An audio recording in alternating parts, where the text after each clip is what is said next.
Good evening to all of you. नया topic शुरू कर रहे हैं हम, बॉडी फ्लूइड एंड सर्कुलेशन। इसे सर्कुलेटरी सिस्टम भी कहते हैं, इसे transport system of the body कहते हैं, ब्लड वेस्कुलर सिस्टम भी कहते हैं, इसे हम क्या कहते हैं, ब्लड वेस्कुलर सिस्टम। ठीक है, पॉइंट लिखिए यहाँ, लिखिए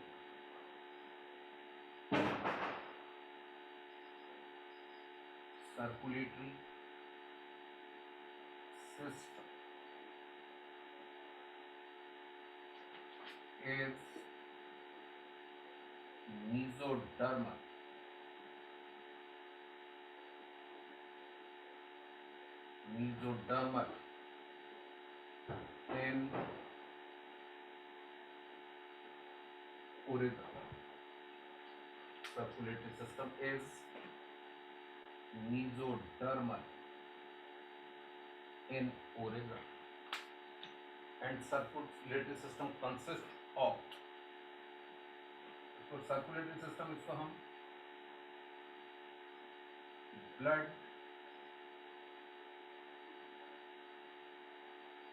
vascular system भी कहते हैं। blood vascular system consists of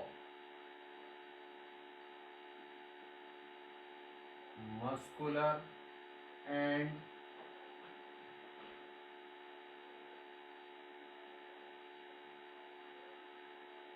chambered heart, muscular and chambered heart, comma blood and blood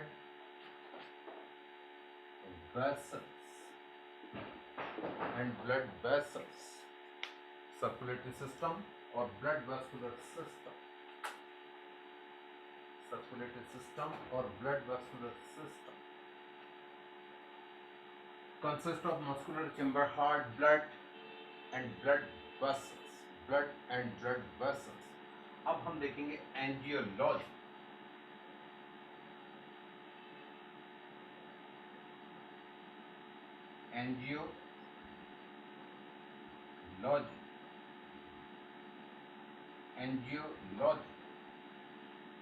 Angiology, study of blood vessels and lymphatic system.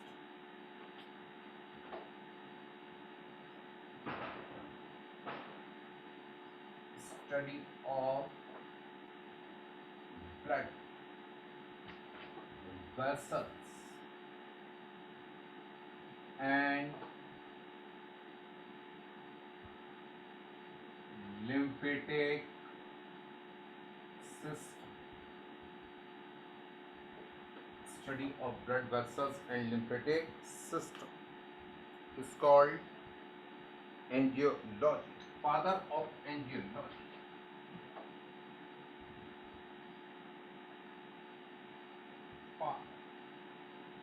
Father of angiology. Father of angiology. Sir William Harvey, known as father of angiology. Sir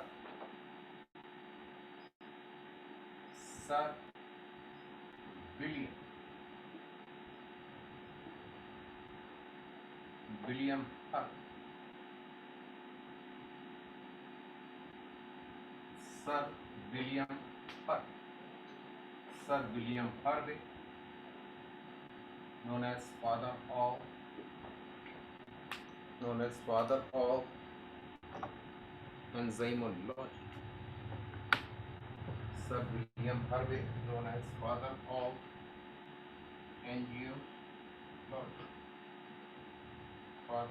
angiology. ठीक है, और इन्होंने क्या किया? Sir William Harvey जो है, इन्होंने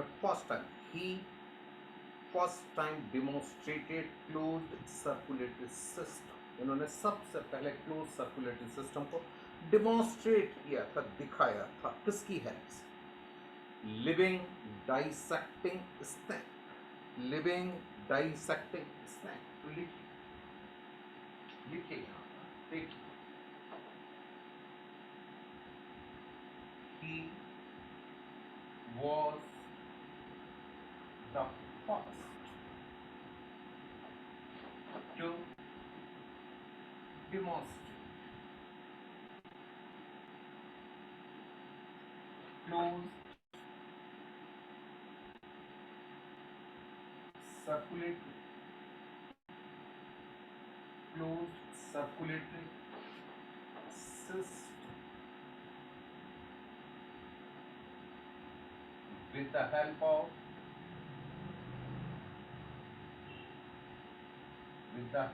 of living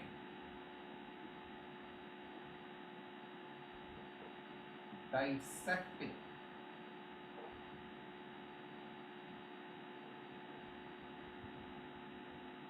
snake,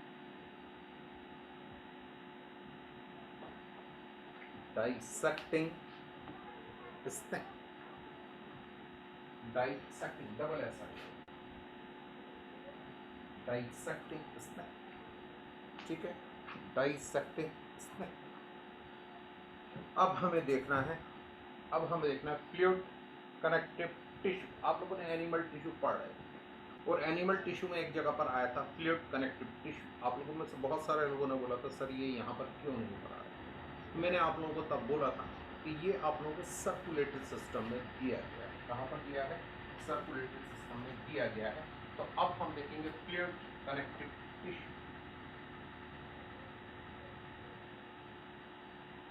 sorry,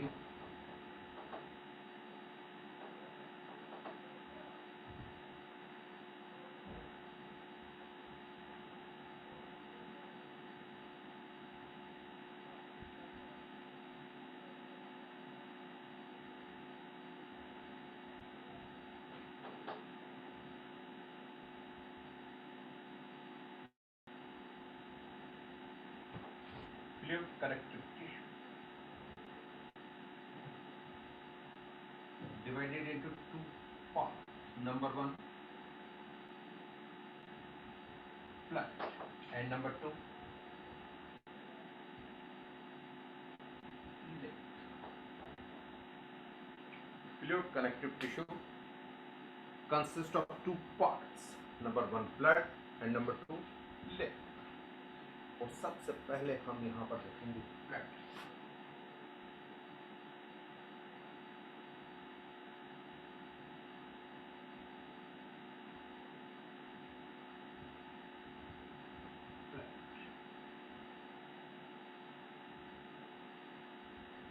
किसको देखेंगे हम?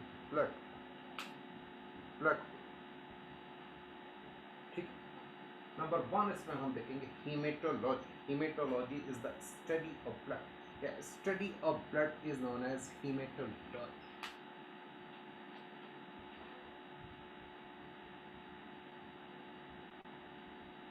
Study of blood is known as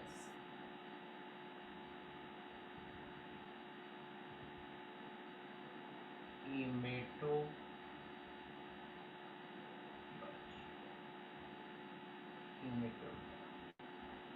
Study of blood is known as hematology. It is blood is blood is fluid connective tissue. Blood is fluid connective tissue of closed circulatory system of the fluid connective tissue. Blood is fluid connective tissue of closed circulatory system of the body, closed circulatory system of the body. अब हम इसके factors, किसके blood,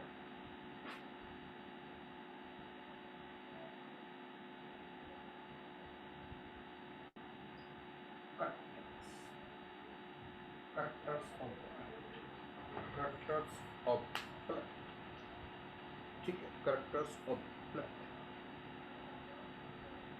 ये देखिए number 1, dark red in colour, number 1 dark red in colour. Number 2,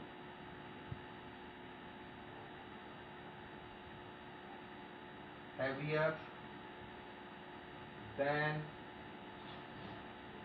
water, heavier than water, water से heavy होता है, dark red in color, heavier than water, opaque,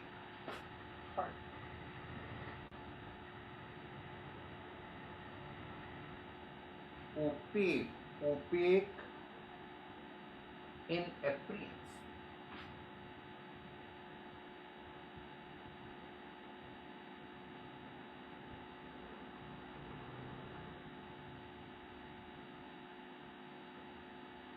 opaque in appearance, opaque in appearance, salty, salty in taste, blood को taste करना, salty होता है, नमकीन होता है, salty in taste, alkaline in reaction,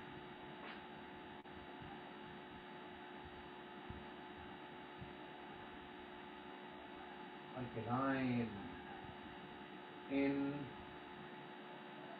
reaction. और इसका पीएच याद रखना बड़ा इंपॉर्टेंट है, मैं आपको बताता हूं pH,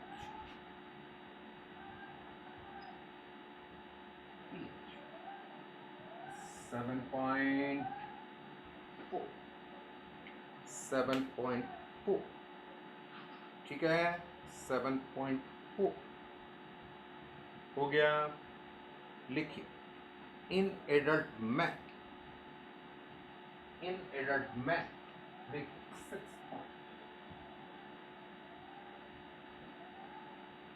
in a normal adult man 5 to 6 liters blood,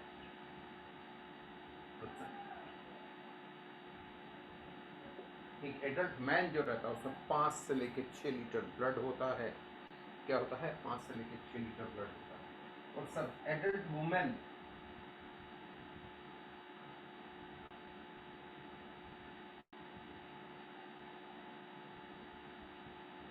adult women 4.5 liters blood।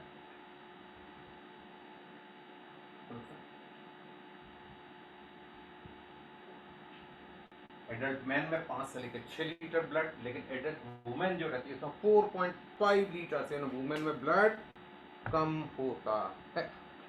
क्या होता है? कम होता है। या एक और कैलकुलेशन, ब्लड जो रहता है वो टोटल बॉडी वेट का 8%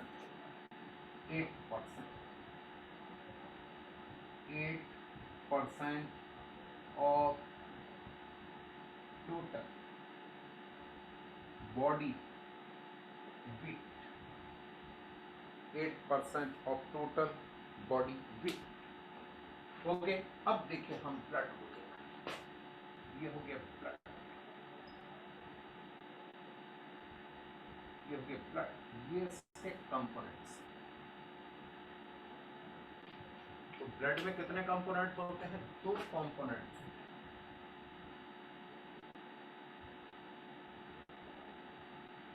ब्लड में 2 कंपोनेंट्स होते हैं। Number 1 plasma, and number 2 formed elements. So blood consists of plasma and formed elements. Blood consists of plasma and formed elements. अब नंबर 1 हम देखेंगे plasma.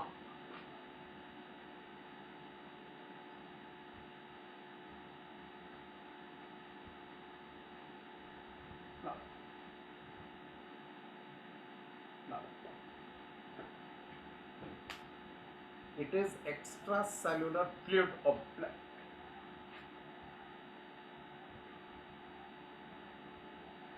Extracellular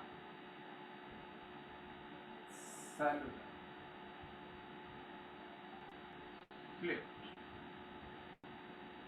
or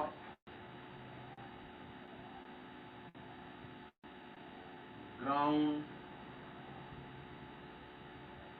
substance or matrix of blood. Plasma is extracellular fluid or ground substance of fluid or matrix of blood. Plasma is extracellular fluid of blood. Plasma is extracellular fluid of blood or ground substance of blood or matrix of blood. Matrix of blood. ठीक है. Next one. It is non-living part of blood. It is non-living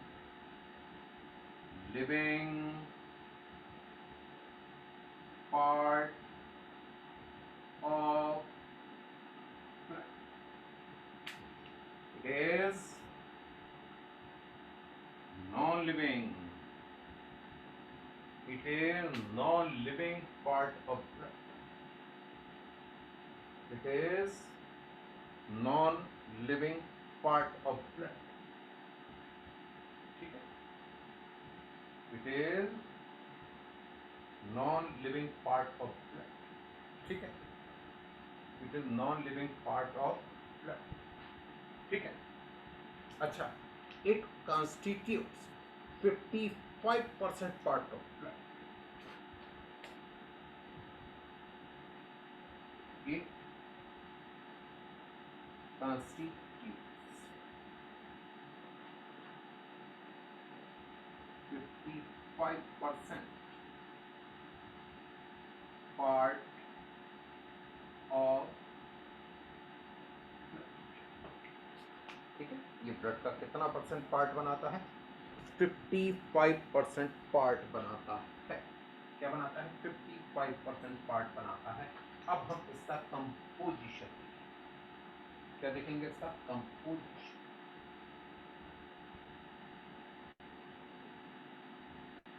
composition किसका composition?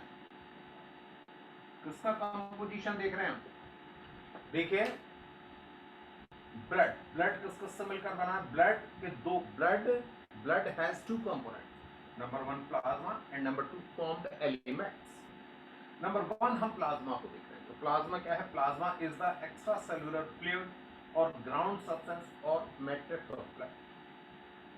It is non living part of blood and it constitutes 55% part of blood. और इसका composition देखेंगे. इसका composition देखेंगे तो उसमें क्या होता है? 90% वाटर. 90%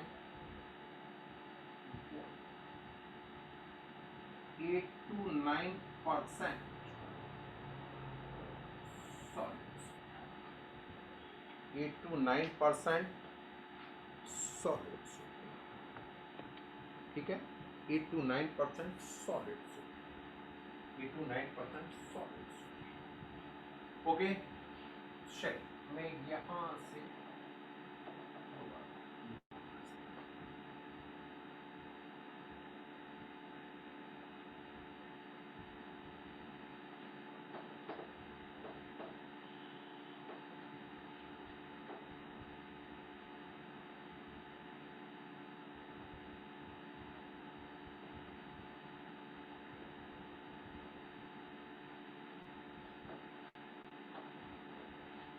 नंबर 1 हम देखेंगे इसमें इनऑर्गेनिक कॉन्स्टिट्यूएंट्स।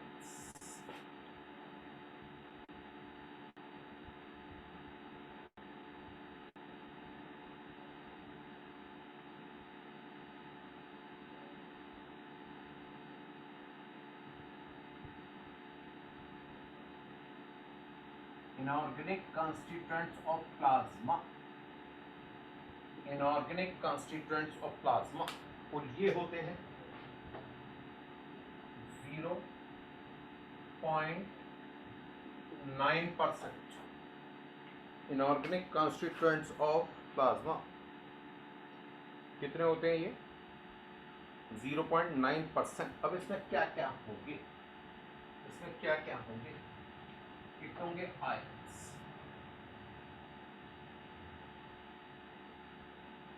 आयंस होंगे sodium ions, fluoride ions, bicarbonate ions,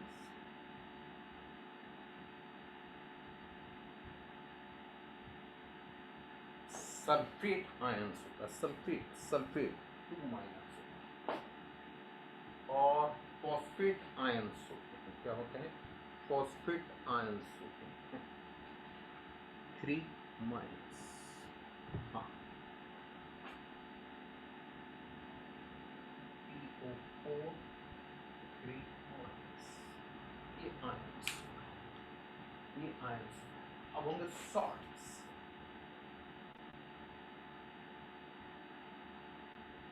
salts, salt, salt में सबसे इंपॉर्टेंट होता है सोडियम क्लोराइड। प्लाज्मा में क्या प्रेजेंट होता है? Sodium chloride, sodium bicarbonate, potassium bicarbonate.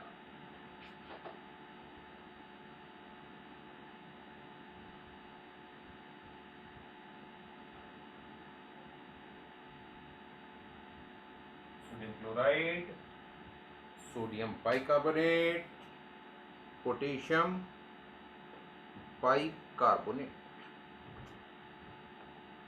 ठीक है। इसके अलावा गैसेस होती है, gases, gases,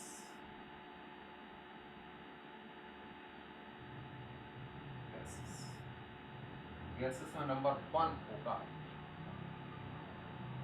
carbon dioxide, carbon dioxide, carbon di, ये 5 ml per डेकालीटर,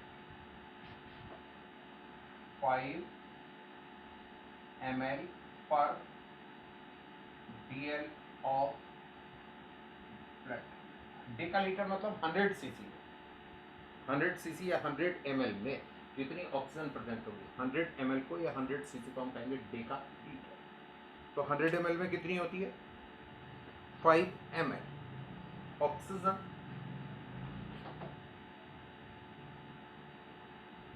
2.9 ml per डेकालीटर of blood. 2.9, 0.29, 0.29, 0.29, 0.29 ml per डेकालीटर of blood. और नाइट्रोजन होती है 0.5 ml,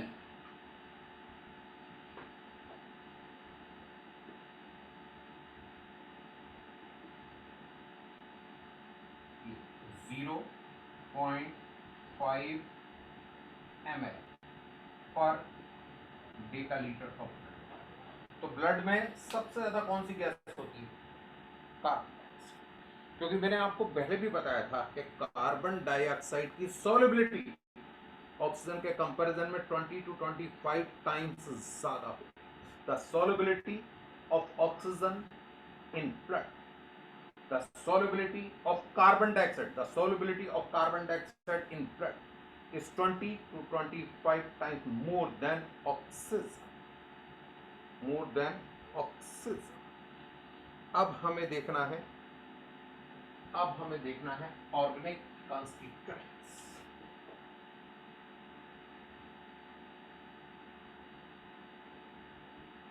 organic constituents, organic constituents, एक तरफ लिख दिया मैंने इनऑर्गेनिक कॉन्स्टिट्यूएंट्स और एक तरफ लिख दिया मैंने ऑर्गेनिक कॉन्स्टिट्यूएंट। ज्यादा इंपॉर्टेंट जो है वो ऑर्गेनिक कॉन्स्टिट्यूएंट्स हैं और इन पर नीट पे क्वेश्चन आ चुका है, ये बात याद है। ज्यादा इंपॉर्टेंट क्या है? Organic constituents, organic constituents. इतना क्लियर है जो मैंने अभी तक बताया आपको, या इसमें कोई डाउट हो तो बता दीजिए। थोड़े डेटाज वाला काम है यहाँ पर, अदरवाइज बहुत इंपॉर्टेंट चैप्टर है, मजा आ जाएगा आपको पढ़ने में। कोई डाउट हो तो पूछ सकते हैं अभी, फिर हम आगे चले,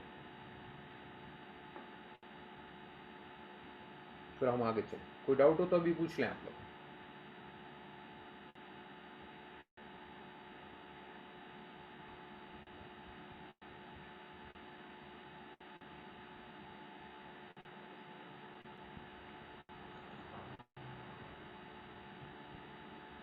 कोई डाउट हो तो पूछें, अदरवाइज आगे चलें।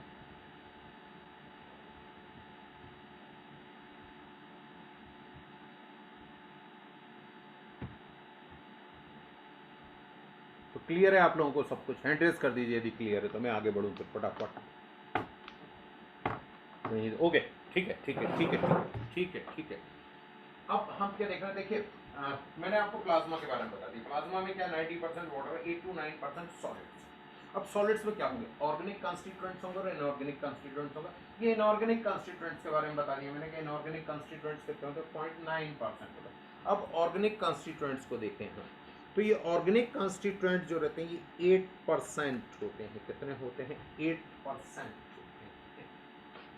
कितने होंगे ये? मैं यहीं पे लिख रहा हूँ 8%। ये 0.9% है और ये कितने होंगे? 8%। और इसका नंबर सबसे ज्यादा इंपॉर्टेंट जो होता है वो होता है प्लाज्मा प्रोटीन्स या सीरम प्रोटीन्स, और इन्हीं पे नीट में क्वेश्चन आया है, प्लाज्मा प्रोटीन्स और सीरम प्रोटीन्स।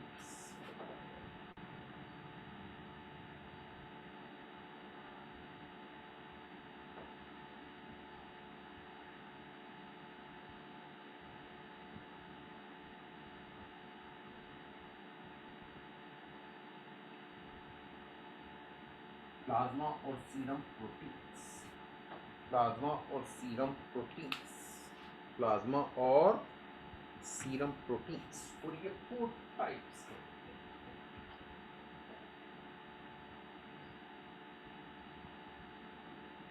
बड़े इंपॉर्टेंट 4 टाइप्स के होते हैं। नंबर 1 है serum albumin.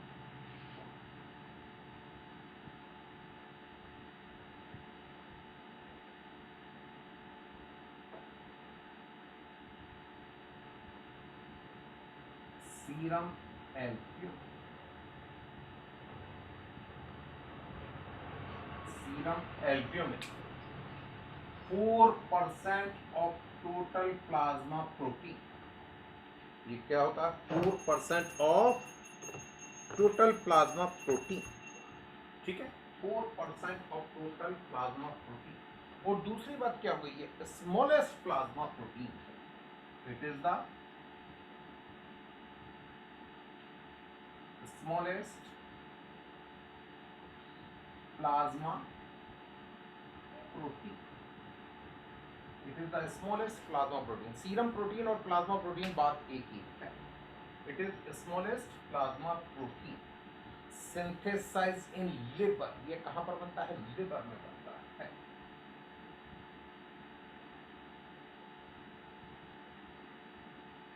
Synthesise in liver. अब ये करता क्या है, इसी पे क्वेश्चन आया था।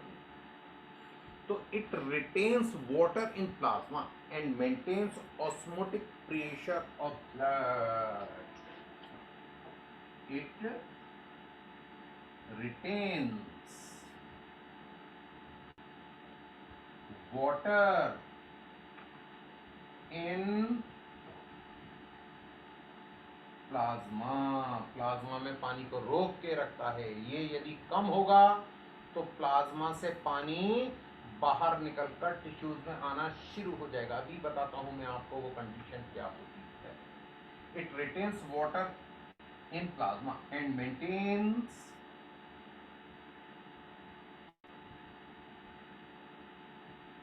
OP, osmotic pressure of blood के osmotic pressure को maintain, it retains water in plasma and maintains OP of blood. अब blood का OP कितना होता है ये भी बता देता हूँ मैं, कोई नहीं बताएगा बेटा ये सब चीजें, आप पूरे जबलपुर में घूम लीजिएगा, कोई नहीं बताएगा, मालूम ही नहीं लोगों को, किसी से पूछ लेना अपनी क्लास के टीचर से ब्लड का ऑस्मोटिक प्रेशर कितना होता है, ये सब बता देंगे। पूछ लेना, स्कूल जाते हो ना आपके फ्रेंड जहाँ कोचिंग में जाते हो, पूछ लेना उनसे कि ब्लड का ऑस्मोटिक प्रेशर कितना होगा, कोई नहीं बताएगा। ब्लड का एटमॉस्फेरिक प्रेशर होता है 28 to 32 ATM, 28 से लेके 32 ATM, 28 से लेके 32 ATM, समझ में आया? नेक्स्ट, ये तो क्या हो गया सीरम एल्ब्यूमिन। अब मैं दूसरा वाला यहां से लिखूंगा बेटा, हाँ कंफ्यूज होने की जरूरत नहीं। नंबर 2,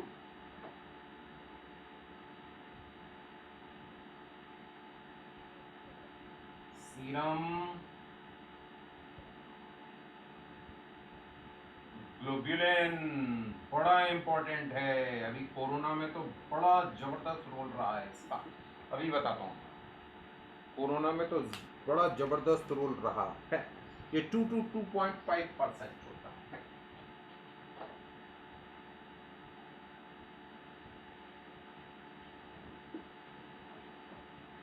ठीक है, it is of 3 types, it is of 3 types.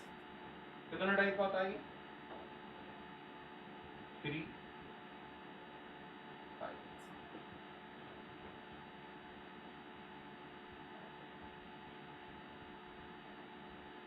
Alpha होगा, डेल्टा होगा और गामा होगा, alpha delta and gamma, alpha beta, हाँ अल्फा बीटा और गामा, डेल्टा तो उसमें होता है हीमोग्लोबिन। 3 टाइप कौन कौन सा? अल्फा, बीटा और गामा।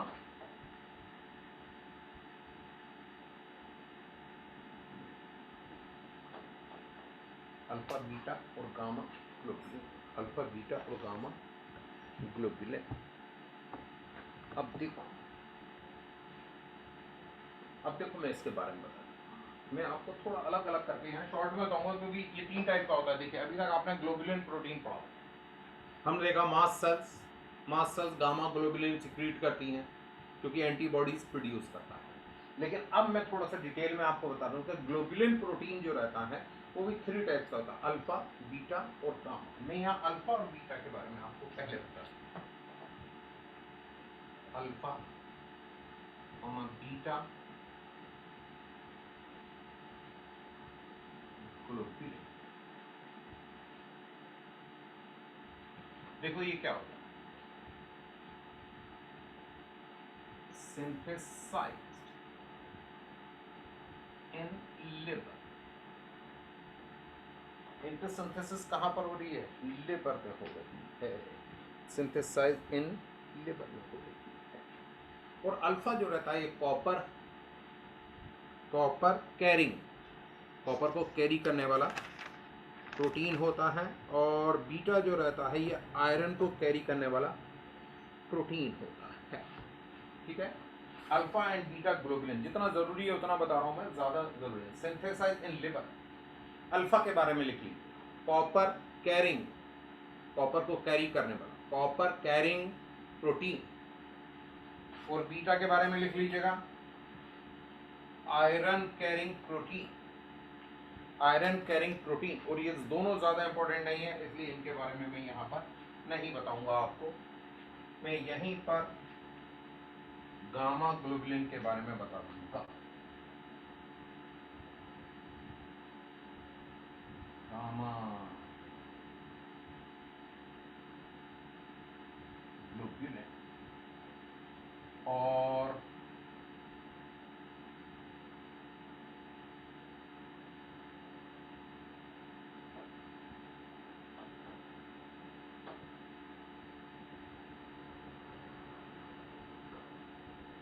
इम्यूनोग्लोबुलिन,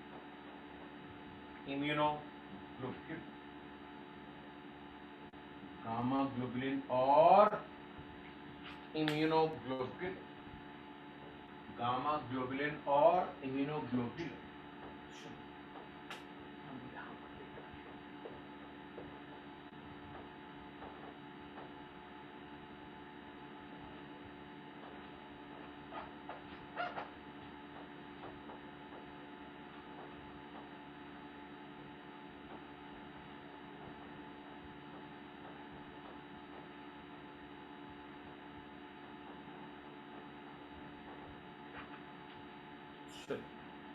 गामा ग्लोबुलिन और इम्यूनोग्लोबुलिन, गामा ग्लोबुलिन और इम्यूनोग्लोबुलिन। देखिए ये गामा ग्लोबुलिन और इम्यूनोग्लोबुलिन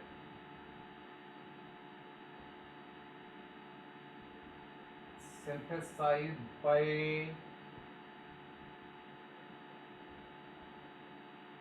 lymphocytes। ये किससे बनता है, किससे बनता है? synthesized by lymphocyte and forms antibodies and forms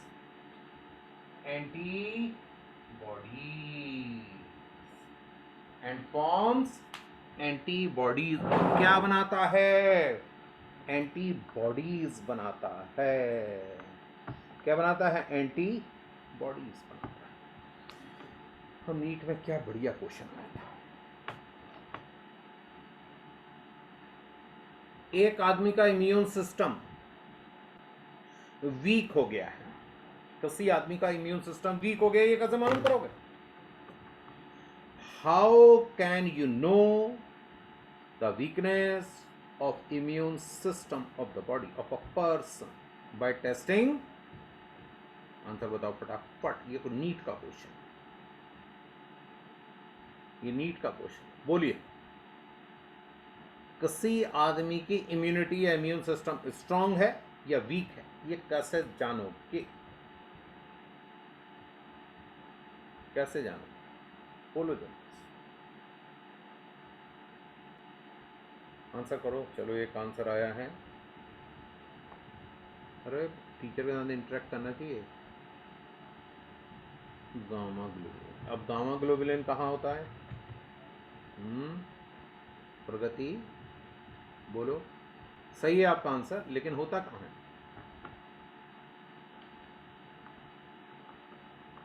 बोलो फटाफट, तेजी से भाई, तेजी से रिएक्ट कराओ। बहुत सारा पढ़ाना है मुझे, ऐसे बैठना थोड़ी। एक तो लाइट नहीं थी आज, वैसे ही क्लास डिले हुआ है। अरे भाई मैं आ रहा हूँ, ठीक है। आई थिंक नेक्स्ट ट्यूसडे से आपकी क्लास वहीं ऑफलाइन होगी। संडे तक पहुँच जाऊँगा जबलपुर। प्लाज्मा, देखो किसी आदमी का इम्यून सिस्टम वीक है या स्ट्रांग है, ये जानने के लिए उसका सीरम प्रोटीन या प्लाज्मा प्रोटीन की स्टडी करते हैं। और सीरम प्रोटीन या प्लाज्मा प्रोटीन में भी उसके सीरम ग्लोबुलिन को देखते हैं। सीरम ग्लोबुलिन को देखते हैं। अब सीरम ग्लोबुलिन भी 3 टाइप का होगा, अल्फा, बीटा और गामा।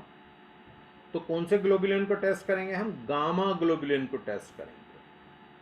तो गामा ग्लोबुलिन को टेस्ट करेंगे। किसको टेस्ट करेंगे? गामा ग्लोबुलिन को टेस्ट करेंगे, ठीक है। तो ये एंटीबॉडीज बनाता है। क्या बनाता है? एंटीबॉडीज बनाता है। तो ये क्या हमारे 2 प्रोटीन हो गए, serum albumin, serum globulin and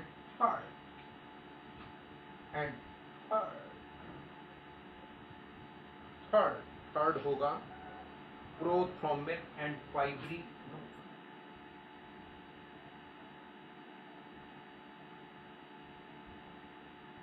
prothrombin and fibrinogen.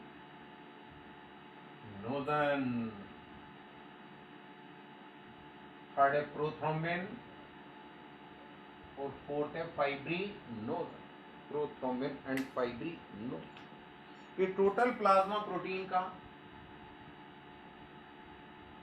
0.3% होते हैं। टोटल प्लाज्मा प्रोटीन का 0.3% होते हैं। ऑनलाइन ऑफलाइन दोनों मोड में होगी क्लास, ठीक है, ऑनलाइन ऑफलाइन दोनों मोड में होगी क्लास। समझ में आई बात? हाइब्रिड सिस्टम है, क्योंकि कुछ बच्चे बाहर के भी हैं ना, तो दोनों टाइप से होगी क्लास, ठीक है। तो प्रोथ्रोम्बिन फाइब्रिनोजन ये कितने होते हैं? 0.3% होते हैं, और ये लार्जेस्ट ब्लड प्रोटीन होते हैं, largest plasma protein.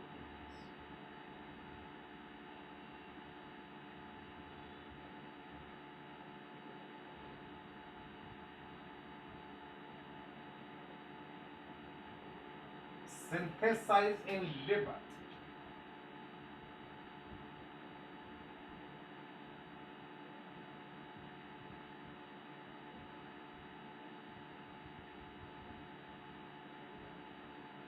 Synthesized in liver and essential for blood clotting. ये दोनों प्रोथ्रोम्बिन एंड फाइब्रिनोजन हमने 10th क्लास में ही पढ़ा होगा कि ब्लड क्लॉटिंग के लिए एसेंशियल होते हैं।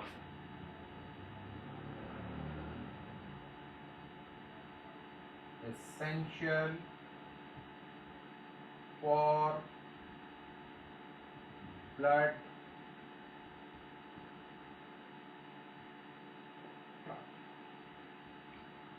essential for blood clotting, essential for blood clotting, ठीक है, essential for blood clotting, ठीक है। चलिए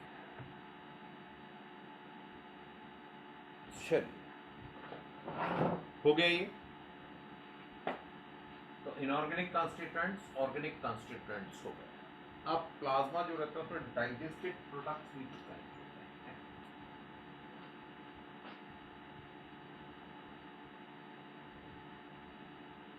डाइजेस्टेड प्रोडक्ट्स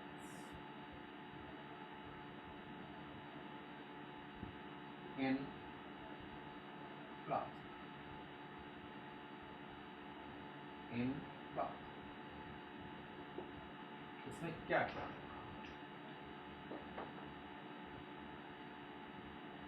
फूड होगा, अमीनो एसिड्स होंगे, फैटी एसिड्स होंगे, फैटी एसिड्स होंगे, ठीक है, ग्लिसरॉल होगा और कोलेस्ट्रॉल,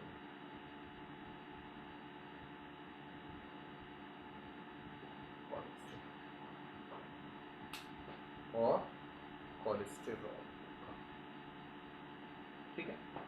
अब आप लोगों ने देखिए, आप लोगों ने डायबिटीज के टेस्ट देखे होंगे।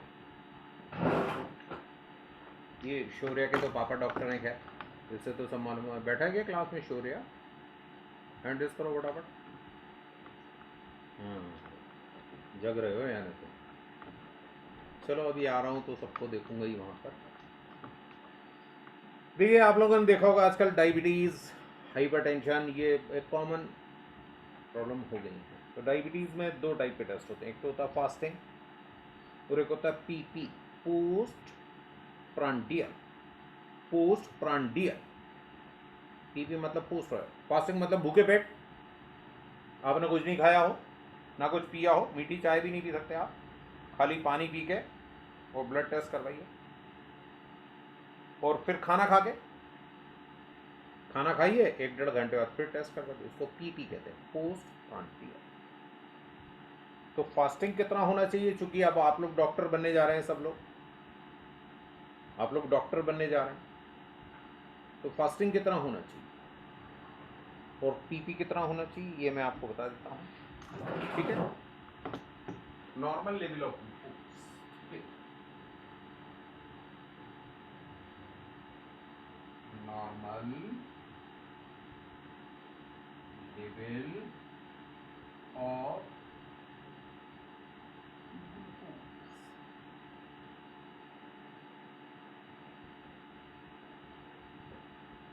नॉर्मल लेवल ऑफ ग्लूकोज कितना होना है 70 to 110 70 to 110 mg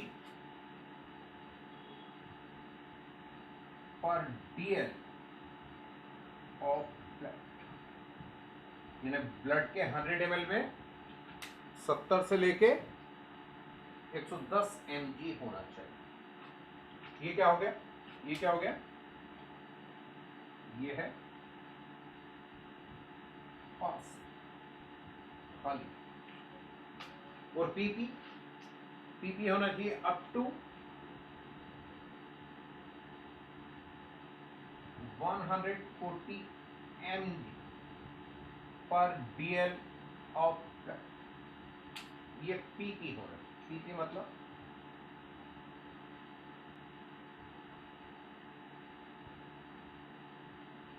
post prandial, short में से हम पी पी, पोस्ट प्रांडियल मतलब खाना खाने के बाद। ठीक ठीक है। कोलेस्ट्रॉल की बहुत प्रॉब्लम आप लोगों ने सुनी कि कोलेस्ट्रॉल कितना होना चाहिए। हाँ, तो ये normal level of cholesterol in blood.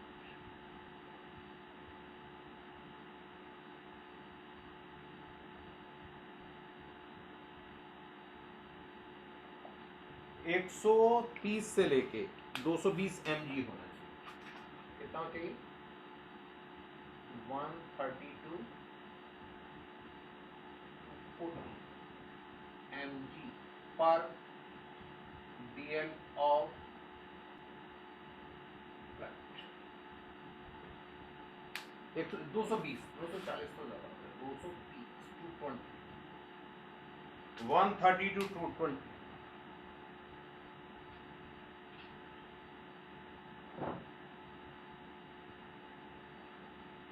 ठीक,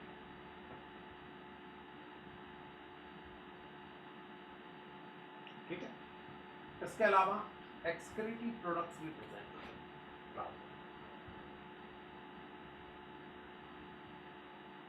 excretive products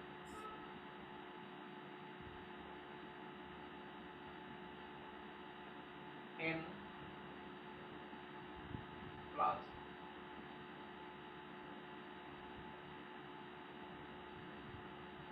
excretive products in plasma,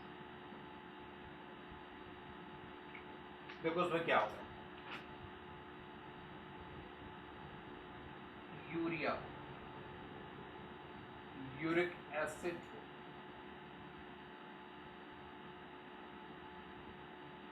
creatine हो और creatinine. Urea, uric acid, creatine and creatinine. ठीक है, ठीक है। अब यूरिया का लेवल कितना होना चाहिए, normal level of urea in plasma. ये सब डॉक्टर बनने जा रहा हो तुम लोगों को सब मालूम होना चाहिए। बड़े बच्चे हो गए आप 11th क्लास में, घर में कोई ब्लड टेस्ट करवाए तो आपको मालूम होना चाहिए कि नॉर्मल लेवल कितना होता है। ये होता है 7 to 20, 7 से लेके 30 m पर dl ऑफ ब्लड। ठीक, क्रिएटिनिन किडनी फंक्शंस के लिए ब्लड टेस्ट किया जाता है, ब्लड में क्रिएटिनिन का लेवल देखा है, क्रिएटिन नहीं क्रिएटिनिन का। यदि क्रिएटिनिन ज्यादा है ब्लड में तो किडनी डिसऑर्डर हो सकता है, किडनी प्रॉपर फंक्शन नहीं कर रही है। तो क्रिएटिनिन का लेवल कितना होना चाहिए?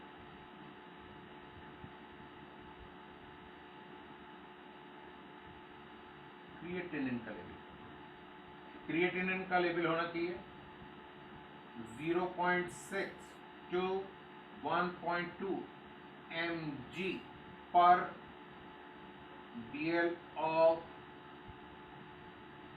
blood. dl of blood. dl of blood. dl of blood. हो गया। ये यहां पर हमारा प्लाज्मा कंप्लीट हो जाता है। इसके अलावा एंटीकोगुलेंट्स भी प्रेजेंट होते हैं, जैसे हेपेरिन हो गया, डिफेंस प्रोटीन भी प्रेजेंट होता है, जैसे लाइसोजाइम हो गया, प्रोपर्डिन हो गया। लाइसोजाइम और प्रोपर्डिन डिफेंस प्रोटीन होते हैं, डिफेंस प्रोटीन होते हैं। हो गया, हो गया। तो अब आगे चलें।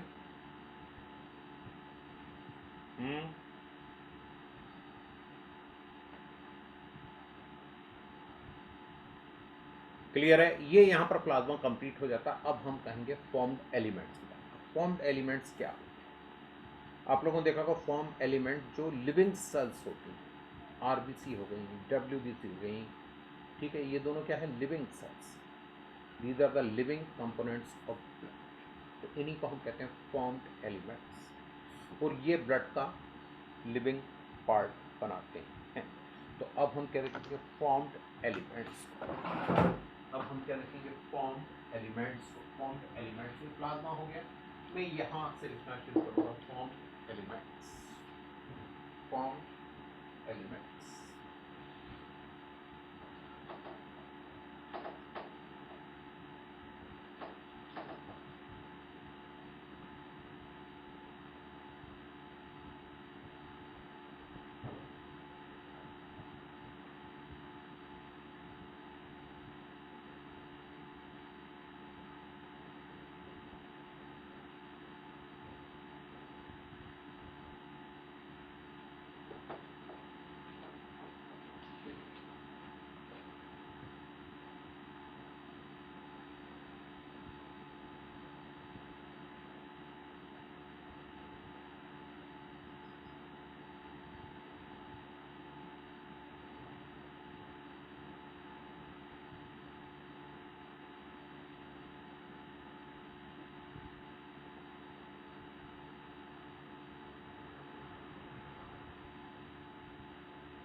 Formed elements of blood.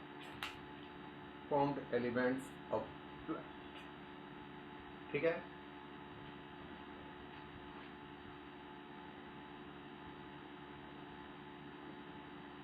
Constitutes living part of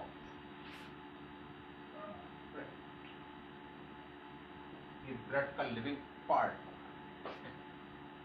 number 1। Number 2, constitutes 45% part of blood का 45% पार्ट बनाती है। ठीक है? और ये 3 टाइप्स की,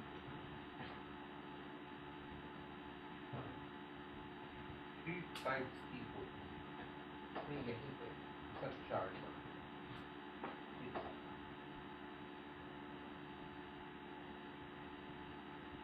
फॉर्म एलिमेंट्स।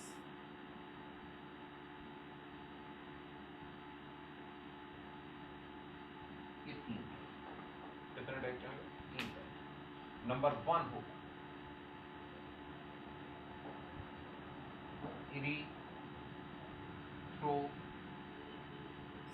erythrocytes। erythrocytes और रेड ब्लड कार्पसल्स, शॉर्ट में हम इन्हें कहते हैं RBC। ठीक है। दूसरा होगा ल्यूकोसाइट्स और वाइट ब्लड कार्पसल्स, शॉर्ट में हम इन्हें WBC। और थर्ड हो गया थ्रोम्बोसाइट्स और प्लेटलेट्स, थ्रोम्बोसाइट्स और प्लेटलेट्स, थ्रोम्बोसाइट्स और प्लेटलेट्स। समझ में आएगा। नंबर 1 हम देखेंगे इरिथ्रोसाइट्स या RBC को, और यही सबसे ज्यादा टाइम लेगा। स्मॉलेस्ट ब्लड कार्पसल्स होती है, smallest blood corpuscles in blood and most numerous blood corpuscles of blood.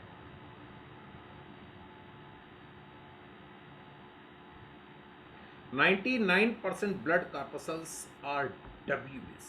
Blood में जितनी भी ब्लड कार्पसल्स होती हैं उनका 99% क्या होता है?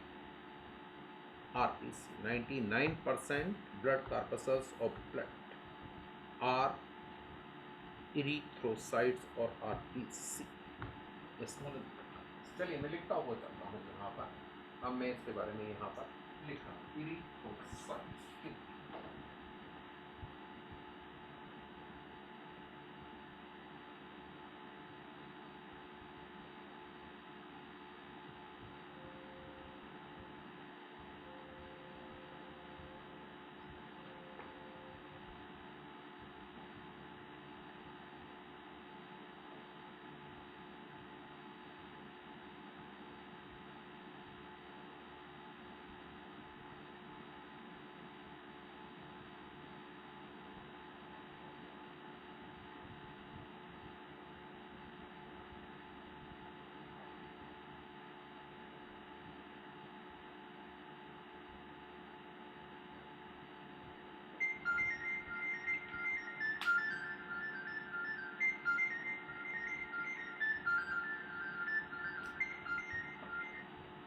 हेलो, हाँ ऐसा क्लास में क्लास कर रहा हूँ 8 बजे फ्री है।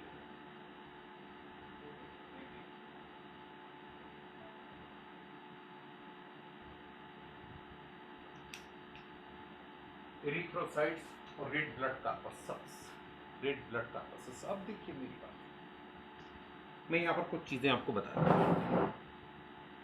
देखिए यहाँ पर हम नंबर की बात नहीं करेंगे, ब्लड के केस में हम नंबर की बात नहीं करते, हम काउंट की बात करते हैं। RBC count, WBC count, platelet count. ठीक है। अब RBC काउंट, WBC काउंट और प्लेटलेट काउंट कैसे निकाला जाता है ये मैं आपको बताऊंगा। एक प्लेट होती है, एक प्लेट होती है जिसमें क्यूब्स बने हुए हैं,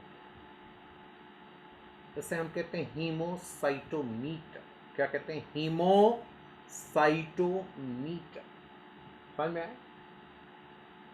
किसी आदमी का ब्लड निकालते हैं यहाँ से और उस प्लेट में डाल देते हैं तो वो क्यूब्स में जाके भर जाता है। अब देखिए क्यूब्स का मेजरमेंट क्या होगा। Each cube has 1 metre length, 1 millimetre length, 1 millimetre width and 1 millimetre depth. तो इसे हम क्या कहेंगे? Per cubic millimetre. तो blood corpuscles present in 1 cubic millimeter of blood is called blood corpuscle count. समझ में आई? blood corpuscles present in 1 cubic millimeter of blood is known as blood corpuscle count. तो अब हम देखेंगे RBC count, RBC count, erythrocytes. चलिए मैं मिटाते हैं यहाँ से.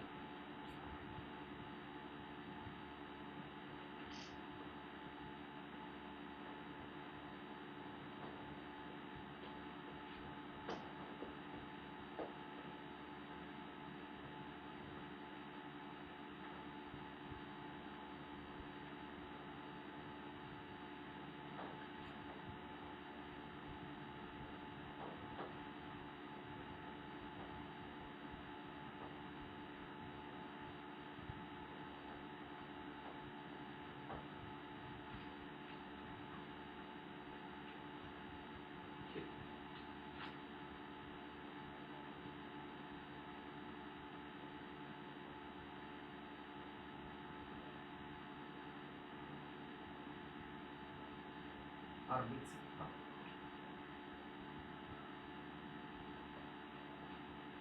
ठीक है, RBC count जो NCERT की जो वैल्यूज है वही बताओ. 5 to 5.5 million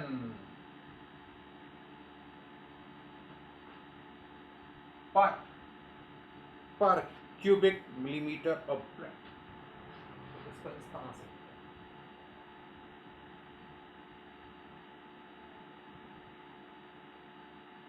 NCERT में ऐसे ही इसका मतलब होता है पर क्यूबिक मिलीमीटर ऑफ ब्लड. तो आरबीसी नॉर्मल आरबीसी काउंट कितना होता है? 5 to 5.5 मिलियन, 5 to 5.5 मिलियन पर क्यूबिक मिलीमीटर ऑफ ब्लड. ठीक है,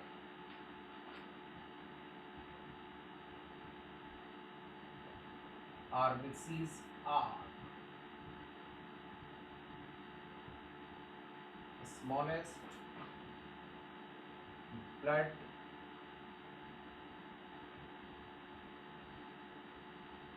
corpuscles, most numerous blood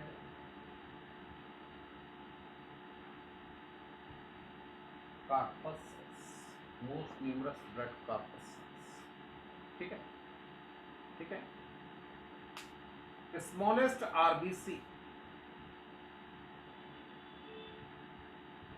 smallest RBC in animal kingdom. The smallest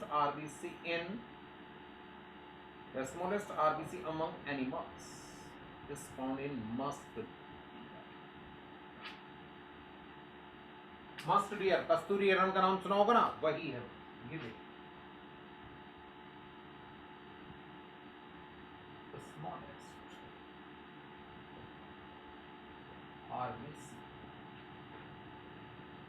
found in musk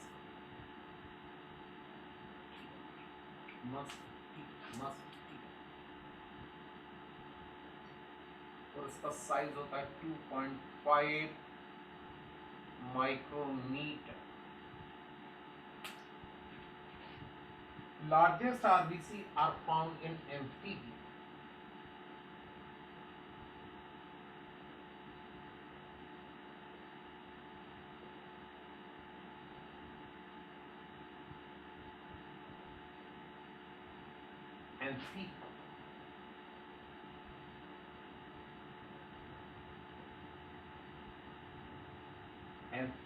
Largest RBC are found in amphibia. और इस amphibia में भी एक एम्फीबियन है जिसका नाम है एम्फ्यूमा. क्या नाम है? एम्फ्यूमा.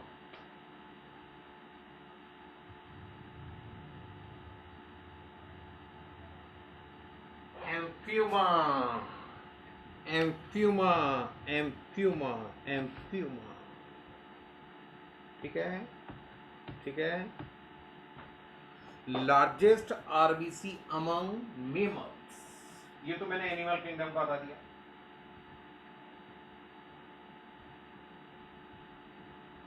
स्मॉलेस्ट आरबीसी किस में मिलेगी? मस्ट डियर में। और लार्जेस्ट किस में मिलेंगी? स्मॉलेस्ट आरबीसी, इसको इस तरह से करती है, smallest RBC among mammals, among mammals, the smallest RBC among mammals found in muskie and largest RBC among mammals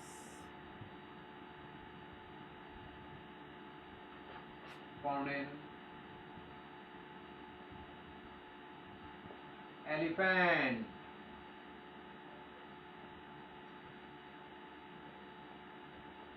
elephant. देखिए ये मैं आपको, ये स्मॉलेस्ट आरबीसी मस्ट डियर में, स्मॉलेस्ट आरबीसी अमंग मेमल्स क्या हो जाएगा? मस्ट डियर 2.5 माइक्रोमीटर डायमीटर होता है, और लार्जेस्ट आरबीसी अमंग मेमल्स क्या हो गया? एलिफेंट। और ये इन जनरल बता दिया मैंने आपको कि largest RBC found in amphiuma, 40 micrometre होता है इसका मीटर। एम्फ्यूमा जो होती है ना 40 माइक्रोमीटर होता है। एलिफेंट की जो आरबीसी होती है इनका साइज होता है 9.4 micrometre, and size of human RBC, size of human RBC कितना होगा? 5.5 to 8.5 micrometre in dia, dia मतलब डायमीटर, माइक्रोमीटर ये डाया, 5.5 to 8.5 माइक्रोमीटर। ठीक ठीक हो गया, हो गया। अब हम, ये तो साइज हो गया, अब हम शेप की बात करें। शेप,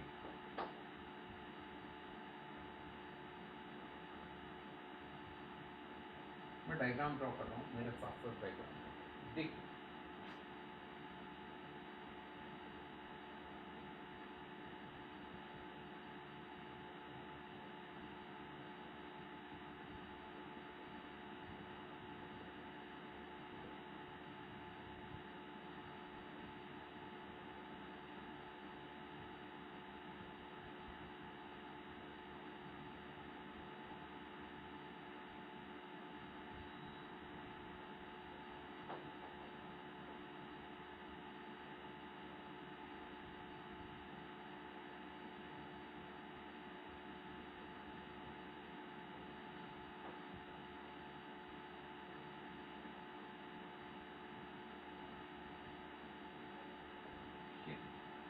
ह्यूमन आरबीसी जो रहती हैं सर्कुलर होती हैं, बाई कॉन्केव होती है, या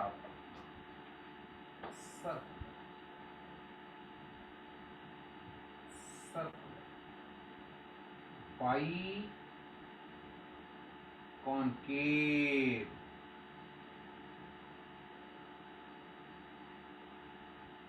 बाई कॉन्केव बड़ा इंपॉर्टेंट है, सर्कुलर होती हैं और बाई कॉन्केव। ये क्वेश्चन एक बार आ चुका है कि बाई कॉन्केव शेप का एडवांटेज, बाई कॉन्केव शेप का advantage.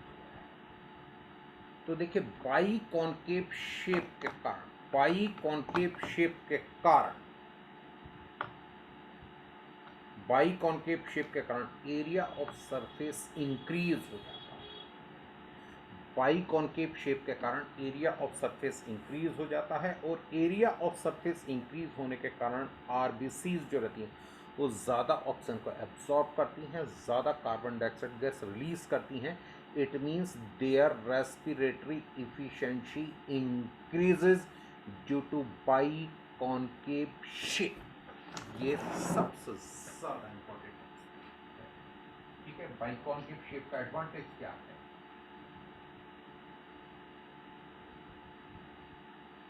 Area of surface increase and thereby respiratory efficiency increase.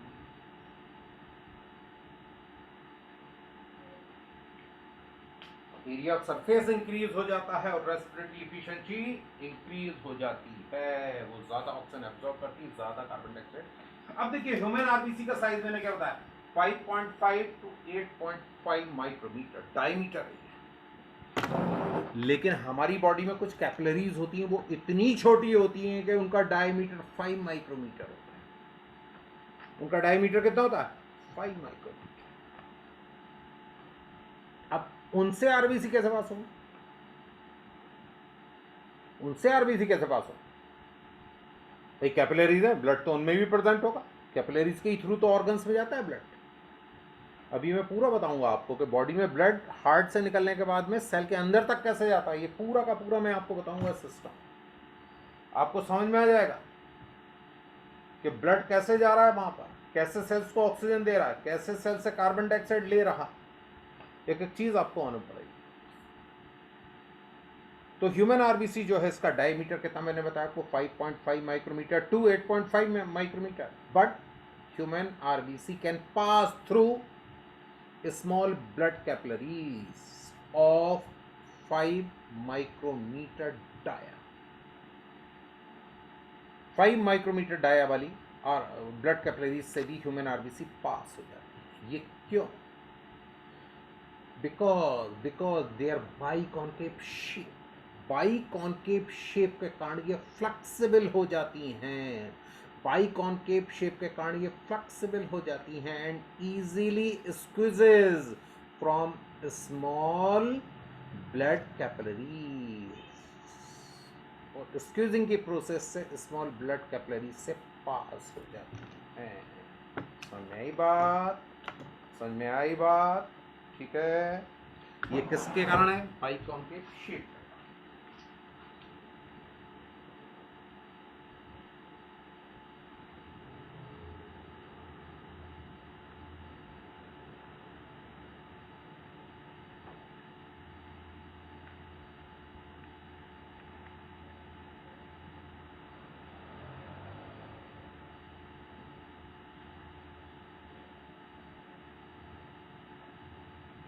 of 5.0 micrometre. ठीक ठीक, तो ये साइज हो गया, काउंट बता दिया मैंने आपको, साइज बता दिया, शेप बता दिया। अब इनका स्ट्रक्चर हम देखें तो ह्यूमन आरबीसीज जो रहती हैं ये नॉन न्यूक्लिएटेड होती हैं, नॉन न्यूक्लिएटेड, लेकिन हम इनके लिए नॉन न्यूक्लिएटेड टर्म इस्तेमाल नहीं करते, इनके लिए हम क्या टर्म इस्तेमाल करते हैं? ई न्यूक्लिएटेड। और ये मैं आपको पहले भी बता चुका हूँ, ई शो करता है कि पहले इनमें न्यूक्लियस प्रेजेंट था, पहले इनमें न्यूक्लियस प्रेजेंट था, लेकिन अब नहीं है। ठीक है, ठीक है, तो अब मैं लिख रहा हूँ यहाँ पर human RBCs are E nucleated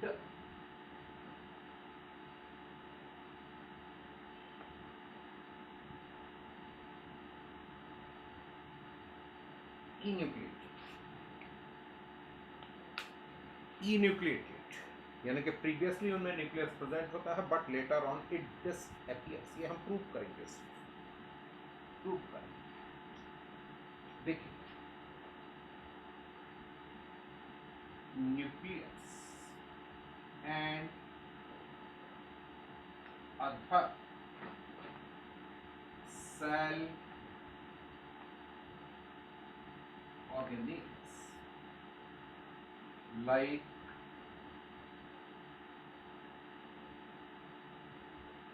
mitochondria, Golgi complex, ठीक है, माइटोकॉन्ड्रिया हो गया, गोल्गी कॉम्प्लेक्स हो गया, and other cell organelles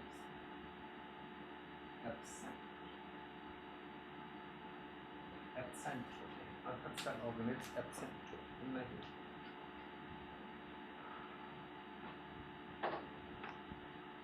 nucleus के अलावा, न्यूक्लियस तो एब्सेंट होता ही है, उसके अलावा जितने भी सेल ऑर्गेनेल्स हैं, हमने साइटोलॉजी में पढ़े होंगे, वो सब का सब आरबीसी में एब्सेंट। अब इसका फायदा क्या होता है? इसका फायदा यह होता है, thus entire space of RBC is occupied by respiratory pigment hemoglobin.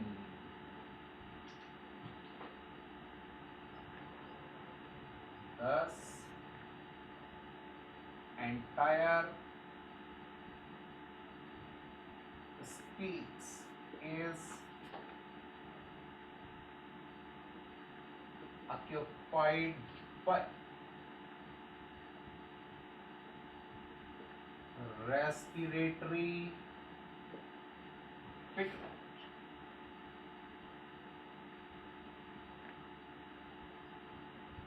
hemoglobin.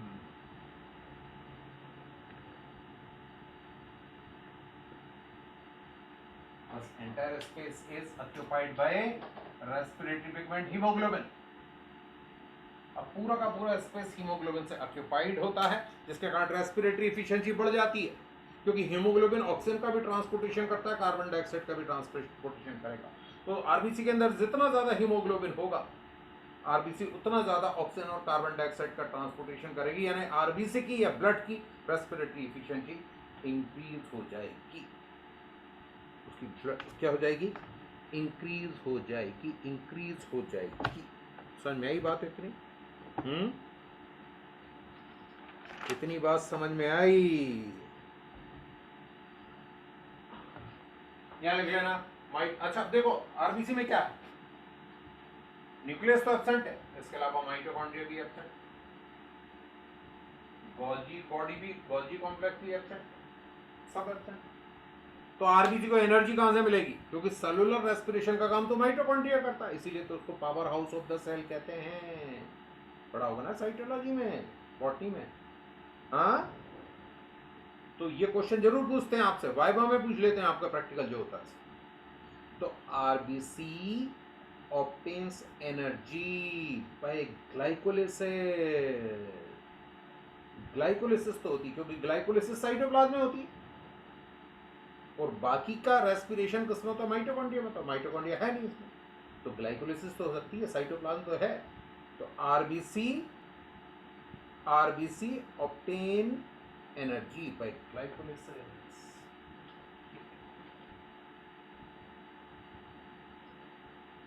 RBC obtains energy by glycolysis.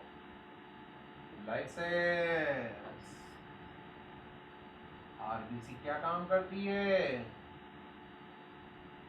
Glycolysis की प्रोसेस से एनर्जी ऑब्टेन करती है, क्योंकि हर एक सेल को मेटाबॉलिक एक्टिविटी ऑपरेट करने के लिए क्या होती है? एनर्जी।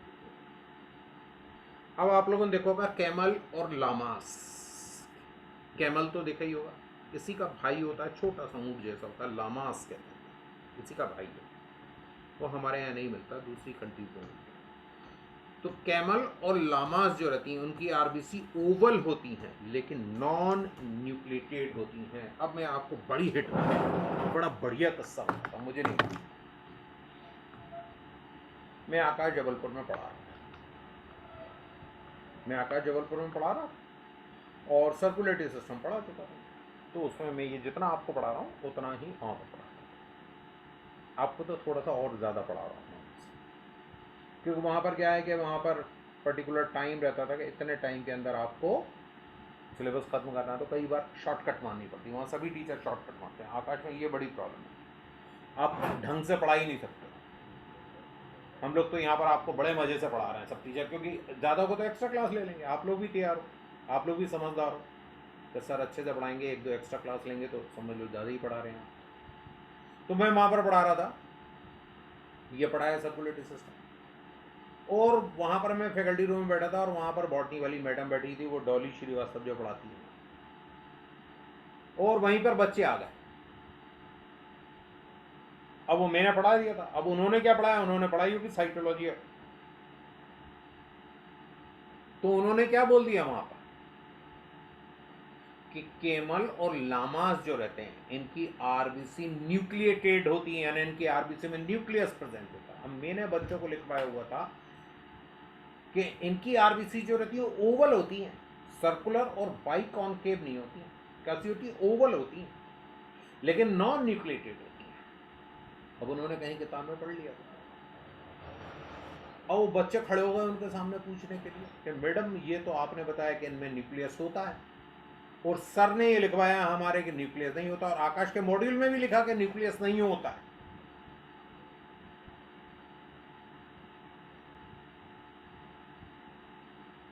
अब वो अकेले होती मैडम तो बच्चों को बातों में बड़ी स्मार्ट है, बच्चों को बड़ा बेवकूफ़ बनाती है, लेकिन चूंकि मेरे सामने पोल खुल गई तो मुझसे बोलती क्यों सर ये होता है ऐसा। मैंने कहा जी मैडम मैंने तो ऐसे ही बताया, मुझे तो ऐसे ही मालूम है।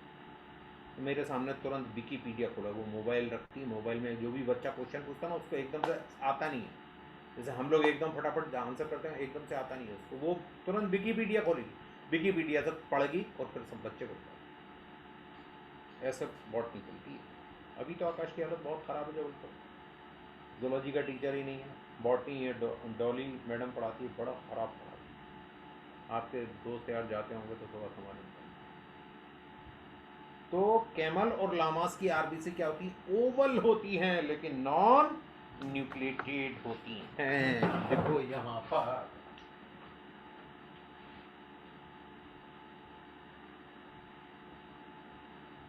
RBCs of camel and llamas are oval and non nucleated. कैसी होती हैं? कैमल और लामास की आरबीसी कैसी होती है? ओवल होती है और नॉन न्यूक्लिएटेड होती है। कैसी होती हैं? ओवल एंड नॉन न्यूक्लिएटेड होती हैं, नॉन न्यूक्लिएटेड होती हैं। हीमोग्लोबिन में आपको पढ़ा चुका, हीमोग्लोबिन मैंने आपको सब बता दिया, अल्फा चेन होती है, बीटा चेन होती है, ये होता है, ये होता है, ये होता है, ये होता है, ठीक है, ये होता है, ये होता है, ये होता है, मैं आपको बता चुका हूँ। अब इसमें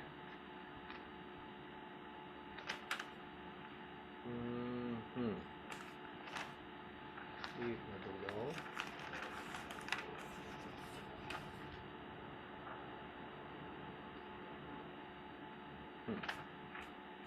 कुछ छूटा तो नहीं है, ये चेक करो।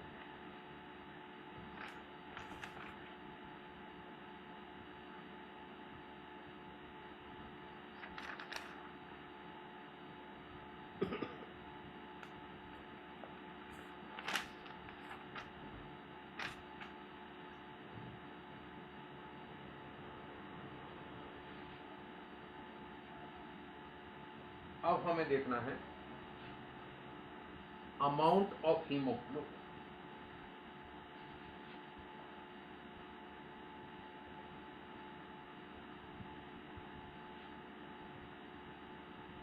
सॉरी, अमाउंट ऑफ हीमोग्लोबिन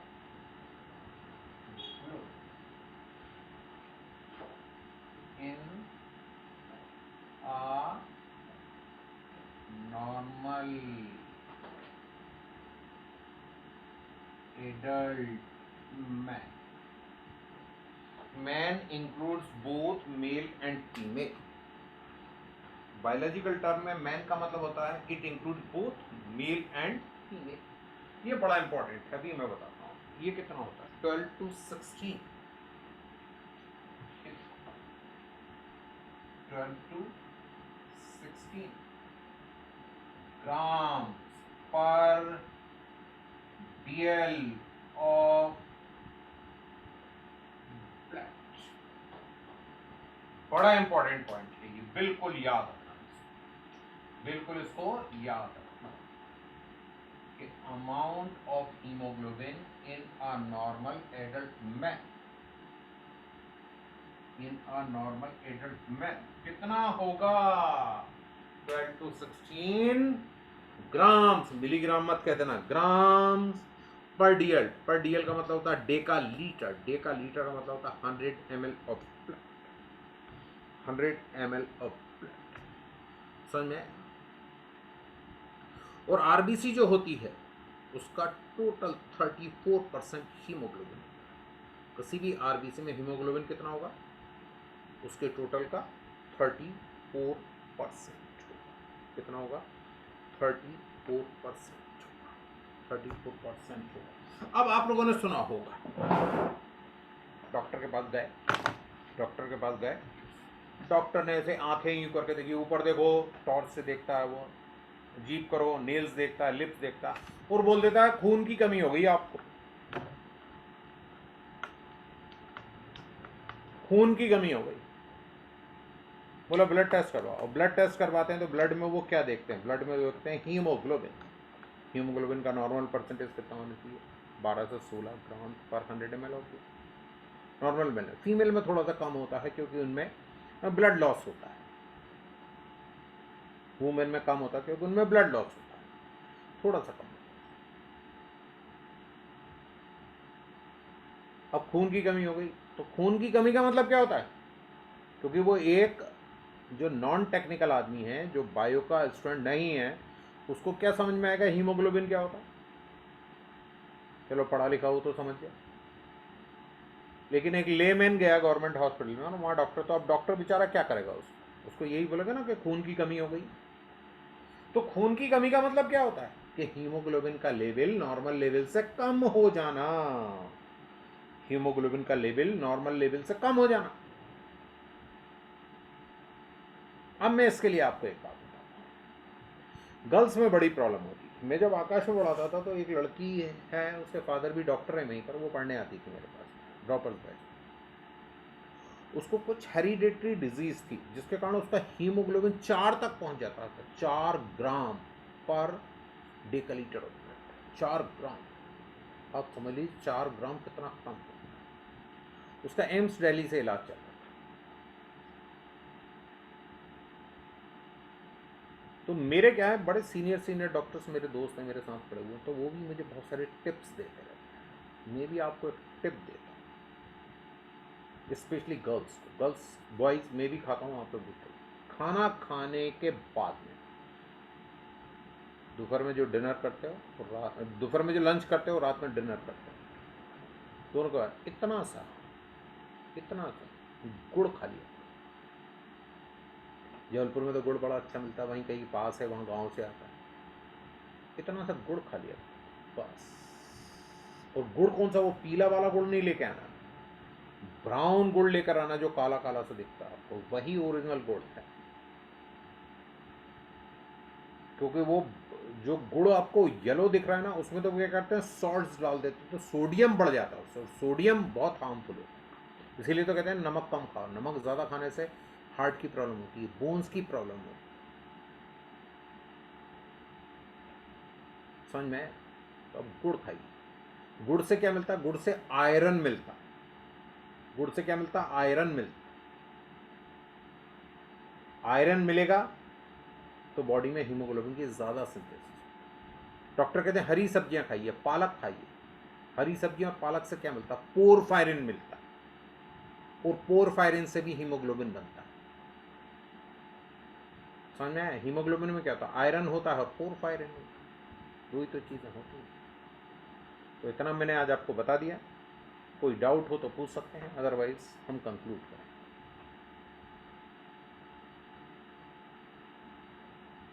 बाकी नेक्स्ट क्लास वही 5 बजे से ही होगी मेरी। आज तो वो पावर कट हो गया था यहाँ पर, मैं 5:30 बजे तक बैठा रहा, आई नहीं लाइट, तो फिर मेरे को मजबूरी में आपकी क्लास रीशेड्यूल करवानी पड़ी। चलिए, अब यहाँ पर हमारी आरबीसी कंप्लीट हो जाता है। नेक्स्ट वन से आरबीसी के अभी प्रॉपर्टीज़ हैं, प्रॉपर्टीज़ हमें देखनी है, अभी कंप्लीट कहाँ से हुआ। देखो बेटा, टेस्ट जो है वो ऑफलाइन ऑनलाइन दोनों होगा। ऑनलाइन मतलब वो देखिए, जो भी अब इस साल जो भी चलेगा वो ऑफलाइन ऑनलाइन दोनों चलेगा। जैसे मैं आपको ऑनलाइन पढ़ाऊंगा, वहाँ पर ऑफलाइन पढ़ाऊंगा तो वहाँ कैमरा लगा रखा है, लैपटॉप सामने रखा है, भले ही मैं आपको बोर्ड पे पढ़ाऊँ, आप मेरे सामने बैठे, लेकिन वहाँ पर ऑनलाइन क्लासेस भी चलेगी, सिमल्टेनियसली चलेगी ऑफलाइन ऑनलाइन क्लासेस। उसी तरह से टेस्ट जो है वो भी सिमल्टेनियसली ऑफलाइन ऑनलाइन होगा। जिसको ऑफलाइन देना है वो कोचिंग में आकर दे देगा, उसको टेस्ट पेपर मिल जाएगा, और जिसको ऑफलाइन देना है वो कोचिंग में आ जाएगा, और जिसको ऑनलाइन देना है वो घर पर बैठ के कर लो। अभी आ रहा हूँ मैं, यानी नेक्स्ट ट्यूसडे को आपकी क्लास में ऑफलाइन ही लूँगा, वहाँ पर आकर 5 बजे से कोचिंग में, बाकी बातें अपन वहाँ कर लेंगे उस दिन, ठीक है? बस ये 1 वीक की बात है। 1 वीक की क्या बात है, आज एक क्लास हो ही गई आपकी, एक क्लास की और बात है ना, समझ में आया? तो चलिए, ओके बेटा, टेक केयर। दीपावली अच्छे से मिलाई बनाई होगी आपने। आ रहा हूँ 12 तारीख को, मिठाई खाऊंगा आप लोगों से पकड़ पकड़ के। हाँ, और जिसने नहीं खिलाई उसकी मिठाई होगी क्लास में, मैं भी खिलाऊंगा आपको, डोंट वरी। ऐसा मत समझना कि खाऊंगा, मैं भी मिठाई खिलाऊंगा आपको। ओके, चलिए, थैंक यू, टेक केयर।